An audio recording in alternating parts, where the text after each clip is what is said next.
पीले दांत वाली बहू। रंजना कभी ब्रश नहीं करती थी। उसे कितनी बार उसके माँ बाप ने डांटा, लेकिन उसका कोई असर उस पर होता ही नहीं था, जिस कारण से उसके दांत पीले पीले हो जाते हैं। शादी के बाद अरे बहू, वैसे तो तुझ में कोई कमी नहीं है, पर तेरे दांत इतने पीले कैसे हैं बेटा? कैसे मतलब? कोई सर्जरी थोड़ी ना कराइए। वो तो क्या नाम, मैं ब्रश नहीं करती थी तो पीले हो गए। अब क्या करूं? आप कहें तो लाल करवा लूं या फिर काले? यार ये क्या है, क्यों माँ से लड़ रही हो? लड़ रही हूँ? अरे मैं लड़ रही हूँ या ये बोल रही है कि दांत पीले हैं, पीले। अरे तपस्या थोड़ी ना की है इन्हें पीले करने के लिए। बकायदा ब्रश नहीं किया है 20 साल तक, तब जाकर। छी, कैसी बात कर रही हो? ये उस वक्त तो पीले नहीं थे जब हम लोग तुम्हें देखने आए थे। अरे तब साफ करवा लिया होगा डेंटिस्ट के पास जाकर। अब देखो कैसे पीले पीले लग रहे हैं। रंजना सास की तरफ गुस्से से देखती है। फिर शुरू हो गई पीले पीले पीले। अरे पीले तो तब भी थे जब मेरे हाथ का रसगुल्ला उड़ा उड़ा कर खा रही थी और बोल रही थी, लड़की नहीं गुणों का खजाना दे रहे भाई साहब आप। खैर, अब वो लोग करते भी तो क्या करते, पीले दांत वाली बहू पल्ले पड़ी थी तो झेलना तो था ही। एक दिन कीर्तन में रंजना गाना गा रही थी। अरे कमला बहन, माँ का द्वार है, यहाँ तो सब शुद्ध होकर आते हैं, फिर अपनी बहू को ब्रश भी नहीं करवाती तुम। दूर से पीले पीले दांत भक्ति में बाधा उत्पन्न कर रहे हैं। अरे कोई 2 साल के बच्ची थोड़ी ना लेकर आई हूँ मैं बहू बनाकर। अच्छी खासी लड़की है, अरे कैसे करवाऊं ब्रश? ये तो उसे खुद करना चाहिए ना। अब माँ बाप तो इसके जैसे तैसे निपटा दिए, ये नहीं सोचा कि सास कैसे संभालेगी। सास बहू को लेकर घर आ जाती है, लेकिन सोच लेती है कि अब इसे लेकर कहीं नहीं जाएगी। अगले रोज बहू कहती है, अरे क्या हो गया, मंदिर नहीं जाना क्या? कीर्तन का वक्त हो रहा है। मेरी मधुर वाणी से कान्हा जी जागते हैं और सोते हैं। आप तो जानती है ना उनकी भक्ति में कितना मन लगता है मेरा। वो क्या है ना, तबीयत ठीक नहीं लग रही है मेरी, आराम करूंगी मैं। तबीयत ठीक नहीं लग रही? अभी तो मिथुन के गाने पर नाच रही थी आप, और अब बोल रही है कि तबीयत ठीक नहीं लग रही। अरे भक्ति में मन लगा लो सासू माँ, ऊपर जाना है, क्या मुंह दिखाओगी आप? हाँ? सास को बहू की बात पर गुस्सा आ जाता है। मैं क्या मुंह दिखाऊंगी, इसकी चिंता तो ना कर, समझी? अपने मुंह की चिंता कर, जो ये पीले पीले दांत लेकर हर जगह पहुंच जाती है। पता है लोग कितना मजाक बनाते हैं। ना जी ना, मैं नहीं जाना कहीं तेरे साथ। तो ये बात है, कोई ना, मत जाओ, मैं अपने कमरे में ही बैठकर भक्ति कर लूंगी। ऊपर वाला दांत थोड़ी ना देखता है, मन देखता है, भावना देखता है। और अरे बस बस, तू सब कुछ दिखा, बस ये सफेद चमकदार दांत ना दिखाना किसी को, है? जा यहाँ से।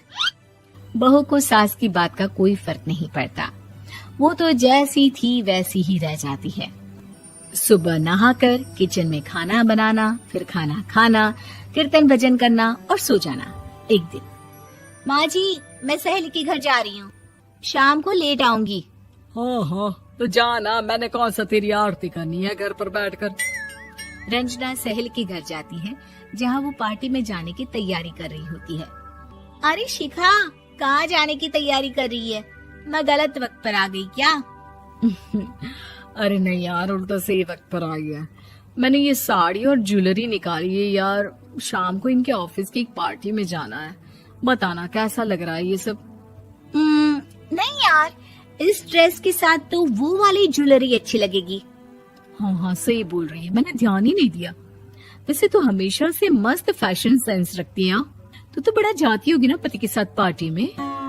रंजना कुछ नहीं बोलती, बस सोचती है कि यार काश ये बात सही हो जाती, पर मैं क्यों नहीं जाती पार्टी में? क्या इन लोगों की कोई पार्टी होती नहीं होगी? रंजना घर आती है और रात में पति से सवाल करती है, एक बात बताइए, आप मुझे किसी पार्टी में क्यों नहीं ले जाते? क्या आपकी यहाँ ऑफिस में पार्टी नहीं होती? पति बेचारा क्या कहता कि दांत पीले हैं तुम्हारे इसलिए। अरे कोई पार्टी होती नहीं हम लोगों के ऑफिस में, तो कहाँ से लेकर जाऊं? और मार्केट, मॉल, कहीं वीकेंड घूमना, कहीं तो। अरे यार, सारे हफ्ते में एक छुट्टी मिलती है, तो सोचता हूँ कि आराम ही कर लूं। क्यों? रंजना मन मार के रह जाती है। पहले कभी सास के साथ मंदिर जाया करती थी, लेकिन वो भी सास ने ले जाना बंद कर दिया। घर बैठी बैठी रंजना बोर हो जाती है। तभी उसे आइडिया आता है और वो मायके जाने का सोचती है। सासू माँ, 2 दिनों के लिए मम्मी के घर जा रही हूँ। अच्छा ठीक है, आराम से जा। और हाँ, माँ से कुछ अच्छी आदत सीख कर आना कि कैसे शरीर के हर भाग की तरह दांतों की सफाई भी जरूरी होती है, समझी?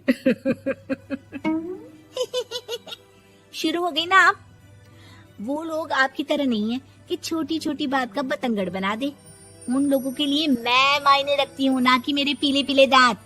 रंजना माँ को बिना बताए उन लोगों को सरप्राइज देती है, लेकिन जैसे ही वो दरवाजे पर पहुँचती है, अंदर देखती है कि घर वाले कहीं जा रहे होते हैं।